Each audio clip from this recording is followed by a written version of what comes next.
CPM এর comrade Mohammad Selim রাত বিরেতে কোন হোটেলে কোথায় কি সব চলে যাচ্ছেন। এবার আমাদের তা নিয়ে সব বৈঠক টৈঠক নিয়ে তৃণমূল কংগ্রেসের কোনো মাথা ব্যথা নেই। আমরা উন্নয়ন, সম্প্রীতি, সংগতি এই দিয়ে মমতা বন্দ্যোপাধ্যায়ের নেতৃত্বে বিরাট ভাবে জিতে আসবো।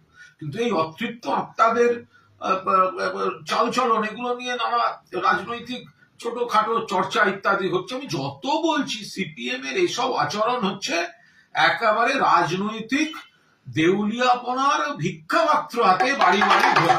তো তাতেও সবাই সন্তুষ্ট হচ্ছে না। সেই জন্য আমি তাদের জন্য আজকে বলে দিয়েছি এইটা একটু বাজিয়ে, আমার এই ছোট্ট ঝুড়ি ঝুড়ি আমার ছোট ঝুড়ি, আমার এই ছোট্ট ঝুড়ি, এতে রামবাম আছে। রামবাম তো একই, অর্থাৎ বামেরা যারা লাল ঝান্ডা নিয়ে ধর্মতলায় গিয়ে মিছিল করে 30 জন গন্ডগোল করে, তারা আবার বাড়ি ফিরে এসে বিজেপিকে ভোট দেয়। তো আমার এই ছোট্ট ঝুড়ি, এতে রাম আর বাম আছে, দেখে যা নিজের চোখে। কি দেখবেন? কংগ্রেস সেলিম কেমন আছে। আরে বাবা, একবার কংগ্রেসের পায়ে ধরতে যাচ্ছে, এসো এসো। 294টা লড়ার ক্ষমতা বামফ্রন্টের নেই, এসো।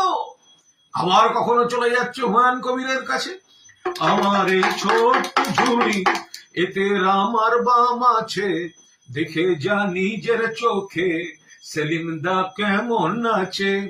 এ সুযোগ পাবে না আর, বলো কোন হোটেলে যাবে, পুতুল নেবে গো পুতুল। এই পুতুলের আবার সুতো, এটা আবার দিল্লিতে বাঁধা, দিল্লিতে বসে আছে সুতো হাতে। কারণ ওই সুতোর টানে এখানকার কিছু অতৃপ্ত আত্মাকে পুতুলের মতো নাচিয়ে যাচ্ছে, যাতে তারা দু একটা মানুষকে বিভ্রান্ত করে একটু ভোট কাটতে পারে। ওতে কিছু হবে না।